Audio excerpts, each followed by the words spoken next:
morning students. Today we are going to discuss about the chapter number 3rd. आपकी class में हम 6th class की book का chapter number 3rd study करने वाले हैं। एनसीईआरटी सिलेबस के अकॉर्डिंग आपका तीसरा जो चैप्टर है तारोज रिवॉर्ड, तारोज रिवॉर्ड यानी तारा का जो इनाम, नाम है किसी का तारो, तारोज रिवॉर्ड।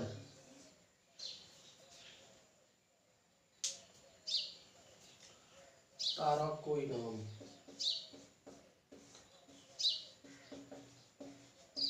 तारों का इनाम, यह आपके चैप्टर है। क्या नाम है चैप्टर का? तारोज रिवॉर्ड, तारों का इनाम। इस चैप्टर के अंदर क्या होता है? There is a story about a young boy who want to help her parents which they who they wants, जो वो चाहते हैं। वो अपने माता पिता की हर इच्छा को फुलफिल करने के लिए बहुत मेहनत करता है और उसको इनाम मिलता है। उसकी इसमें स्टोरी, हम कहानी जो है वो पढ़ने वाले हैं। वो क्या काम करता था, किस प्रकार से वो अपने माता पिता की किसी बात के ऊपर उदास हो जाता था, ये कुछ बातें हैं जो हम इस चैप्टर में स्टडी करेंगे। देखो, बिफोर यू रीड्स तारोज चैप्टर जो है तारोज रिवॉर्ड, इसको पढ़ने से पहले हमें कुछ बातों का ख्याल रखना है। हम इसमें क्या पढ़ने वाले हैं, तो सबसे पहले तो हम बात करेंगे before read. Before you read, आप पढ़ने से पहले आपको क्या जानकारी होनी चाहिए? तो बिफोर यू रीड के अंदर आपको कुछ सवाल, कुछ क्वेश्चंस, कुछ बातें मिलेगी। देखिए, this is a story about, this is a story about, this is a story about a thoughtful and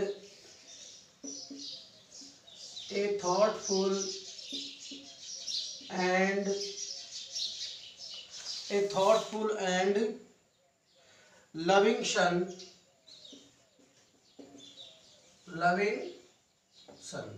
This is a story about a thoughtful and loving son. ये कहानी ये जो कहानी है एक, मतलब this is a story about A thoughtful and loving son, ये विचारशील और एक प्यारे बच्चे की कहानी है। ये एक विचारशील और प्यार करने वाले बच्चे की या बेटे की, लविंग सन की कहानी है। एंड ही वर्क्स हार्ड, क्या करता है वो? ही वर्क्स हार्ड, वह कठिन परिश्रम करता है। किस लिए करता है? He works hard to fulfil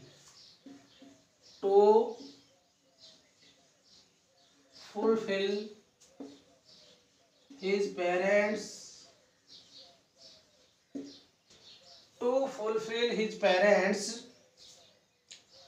wishes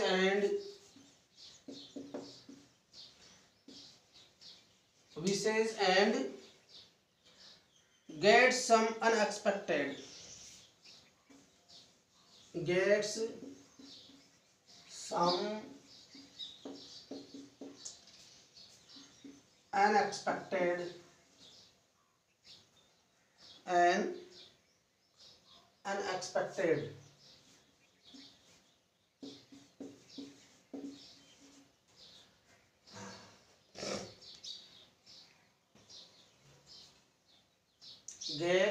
unexpected help। ये बात इसमें हम स्टडी करने वाले। देखिए, this is a story about A thoughtful and loving son, ये एक विचारशील और प्यार करने वाले बेटे की कहानी है। कि वर्क्स हार्ड टू फुलफिल, वह बहुत कठिन परिश्रम करता है। फुलफिल यानी पूरी करना, हार्ड यानी कठिन, वर्क्स यानी काम या परिश्रम, वह बहुत कठिन परिश्रम करता है, बहुत हार्ड वर्क करता है। To fulfil his parents, fulfil यानी अपनी इच्छाएं जो होती है, फुलफिल यानी पूरी करना, हिज यानी उसके पेरेंट्स यानी माता पिता विशेष फुलफिल हिज पेरेंट्स विशेज, वो अपने माता पिता की सभी इच्छाएं पूरी करना चाहता था। And get some unexpected help, और कुछ अनअपेक्षित, अनएक्सपेक्टेड का मतलब होता है अनअपेक्षित, जिसकी कोई उम्मीद नहीं हो, अनअपेक्षित, अनअपेक्षित, अनएक्सपेक्टेड का मतलब जिसकी कोई अपेक्षा नहीं हो, इस तरह की जो चीज होती है वो क्या कहलाती है, अनएक्सपेक्टेड। तो इस कहानी के अंदर this is a story about thoughtful and loving son, he works hard fulfil his parents wishes. ये एक विचारशील और प्यारे लड़के की, अपने माता पिता को प्यार करने वाले लड़के की कहानी है। He works hard to fulfil his parents, he works यानी वह कठिन परिश्रम करता है अपने माता पिता की इच्छा को पूरा करने के लिए। And get some unexpected help, और कुछ अनपेक्षित सहायता प्राप्त करता है। अनएक्सपेक्टेड हेल्प, अनपेक्षित, जिसकी किसी को उम्मीद नहीं हो, इस प्रकार की उसकी सहायता उसको मिलती है। अब देखो इस चैप्टर को स्टडी करने वाले ये कुछ बातें जो थी वो तो क्या थी, गेट अनएक्सपेक्टेड हेल्प्स, क्या था ये तो बिफोर यू रीड। अब हम इस चैप्टर को स्टार्ट करने वाले हैं। किसको स्टार्ट करने वाले हैं, चैप्टर को। तो इस चैप्टर में हम जो कुछ भी पढ़ने वाले हैं उसके बारे में हम चर्चा करेंगे। अब सबसे पहले इसकी जो स्टोरी बन रही है उसको स्टार्ट करते हैं स्टेंजा नंबर 1 से। किससे, स्टेंजा नंबर 1 से। तो स्टेंजा नंबर 1 कह रहा है, a young would cutter, a young would cutter, a young would cutter, a young would cutter named, a young would cutter named taro, named taro lived with his mother, with his mother and father, mother and father on a lonely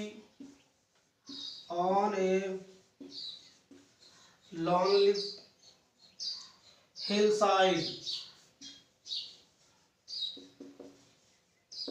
ये एक line पूरी होती है। देखिए, young would cutter, युवा लकड़हारा, named तारो, जिसका नाम तारो था, लिव्ड रहता था, with his mother and father, अपने माता और पिता के साथ, ऑन ए लॉनली, एक एकांत स्थान, हिल साइड, पहाड़ी का क्षेत्र जो होता है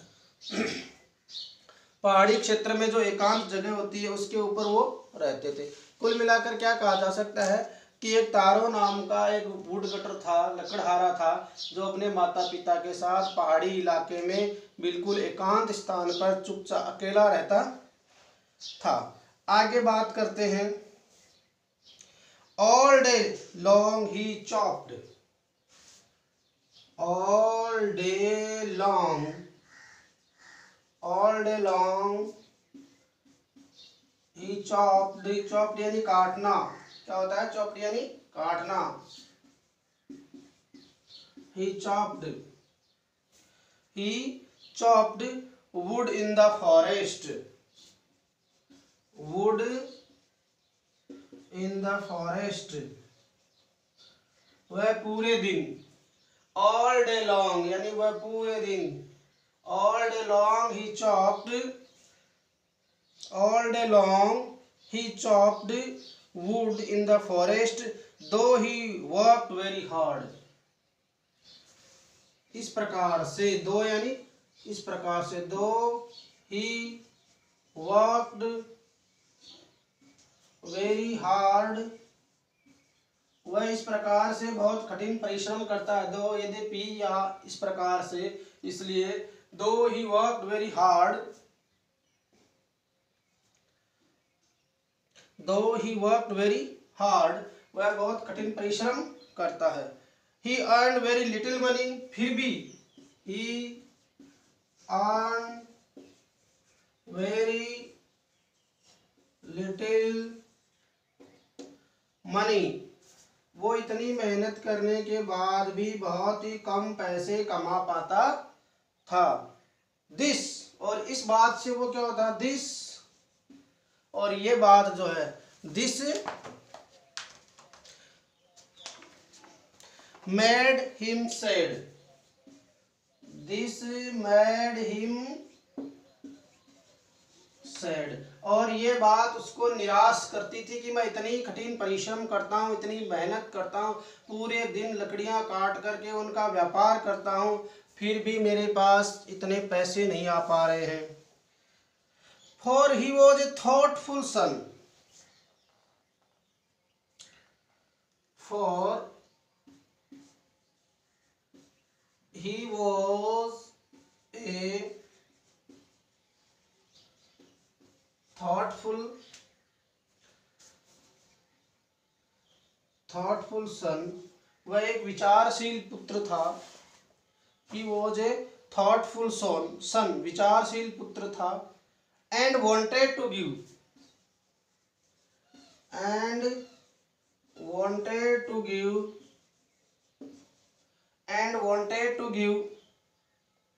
his old parents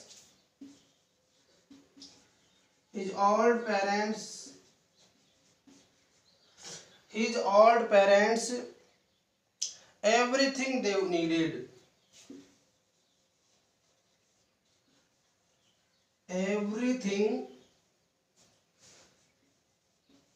they needed, अपने माता पिता को वह सब कुछ देना चाहता था जो वे चाहते थे।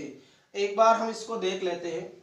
This is a story about A thoughtful and loving son. ये जो बिफोर यू रीड से पहले, हमने चैप्टर को पढ़ने से पहले क्या जानकारी होनी चाहिए। This is a story about A thoughtful and loving son. ये कहानी एक विचारशील और अपने माता पिता से प्रेम करने वाले बालक की है। He works hard to fulfill his parents, वह अपने माता पिता की इच्छा को पूरा करने के लिए बहुत ही कठिन परिश्रम करता है। And get some unexpected help, और कुछ अनपेक्षित सहायता प्राप्त करता है जिसकी किसी से उम्मीद नहीं करी जा सकती। वो अनपेक्षित होती है, अनएक्सपेक्टेड होती है। वो सहायता कौन करता है, कैसे करता है, वो इस स्टोरी में हम लोग पढ़ने वाले हैं। देखिए, now we are going to start chapter from here. Para first, a young woodcutter, एक युवा लकड़हारा, नेम तारो, उसका नाम क्या था, तारो नाम था। Lived with his mother and father on A hill, lonely hill side, एक एकांत पहाड़ी क्षेत्र में अपने माता पिता के साथ रहता था। एक युवा लकड़हारा जिसका नाम तारो था, वह अपने माता पिता के साथ एकांत पहाड़ी क्षेत्र में रहता था। All day long he chopped wood in the forest, पूरे दिन वह जंगल से लकड़ियां काटता था। दो ही वर्कड वेरी हार्ड, इस प्रकार से वह बहुत कठिन परिश्रम करता था। ही अर्न वेरी लिटिल मनी, वो बहुत कम पैसे कमा पाता था। दिस मेड हिम सैड, और इस बात से वो चिंतित रहने लगा, दुखी रहने लगा। For he was a thoughtful and loving son, क्योंकि वह विचारणीय और अपने माता पिता को चाहने वाला बेटा था। And wanted to give his old parents everything they needed, वो अपने वृद्ध माता पिता को वो सब कुछ देना चाहता था जिनको उनको आवश्यकता थी, जिनकी उनको जरूरत महसूस होती थी। अब हम देखो इसके आगे सेकंड वाला जो स्टेंजा है वो एक पढ़ेंगे।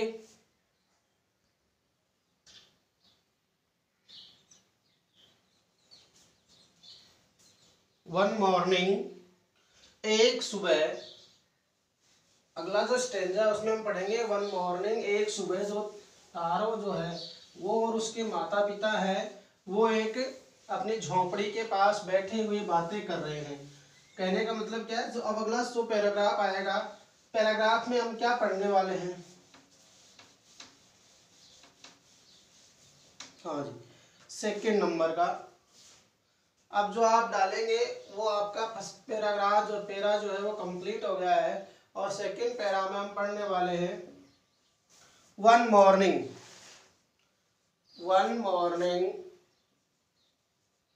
एक सुबह, वन मॉर्निंग, एक सुबह,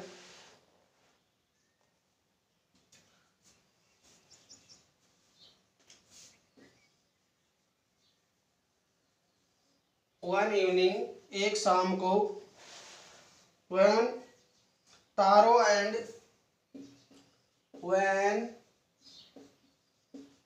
Taro and his parents, one morning Taro and his parents were sitting in a corner, were sitting in a corner, sitting in a corner of their hut, of their hut, अपनी झोंपड़ी के, one evening, एक शाम को, evening यानी शाम, van यानी तारो and his father, जब उसके माता और पिता, और तारो और उसके माता पिता, वर सिटिंग यानी बैठे हुए थे, इन एक कॉर्नर यानी कोने में, इन देयर हट यानी अपनी झोंपड़ी के एक कोने में उसके माता पिता और तारो बैठे हुए थे। A strong wind begins to blow. A strong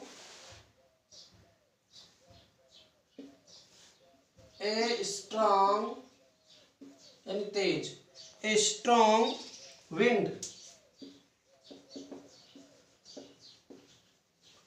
began to blow.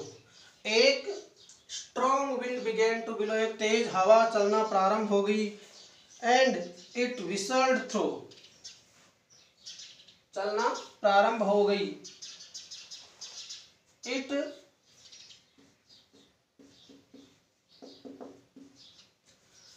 whistled, WHISTLED, it whistled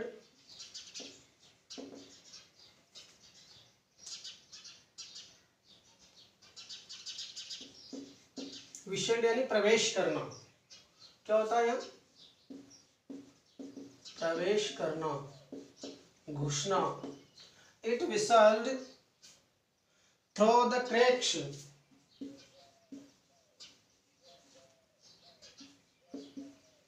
through the cracks, cracks यानी दरारें, जो छत थी, झोंपड़ी थी, उसमें जो छोटे छोटे क्रैक्स थे, जो दरारें थे, whistled through the cracks of the hut, of the hut यानी झोंपड़ी से, यानी it whistled through the cracks of hut, झोंपड़ी के जो दरारें थी उसके द्वारा वो उसमें प्रवेश कर रही थी, and everyone felt very cold, and everyone felt very cold, सबको बहुत ठंड लगने लगी, everyone felt very cold. Suddenly Taro's father said,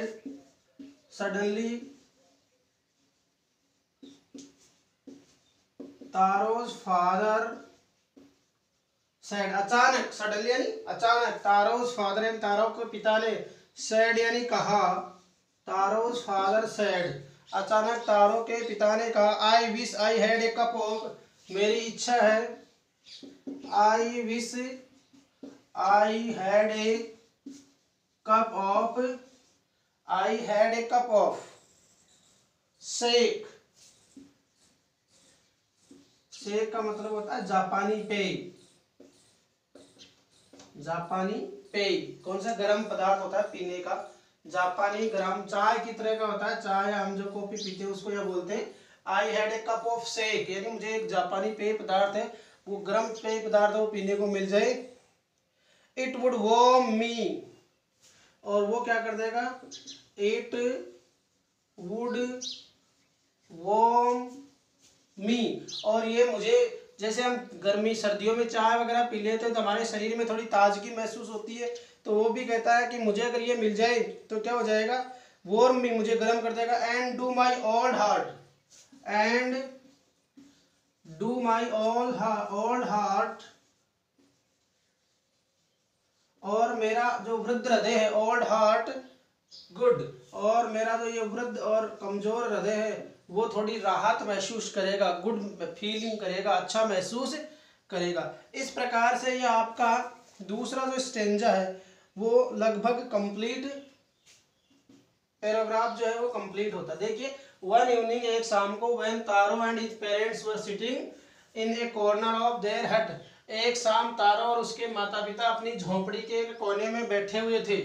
A strong wind began to blow, एक बहुत तेज हवा चलने लगी। It whistled through the cracks of the hut, झोपड़ी की दरारों के माध्यम से वो प्रवेश करने लगी। एंड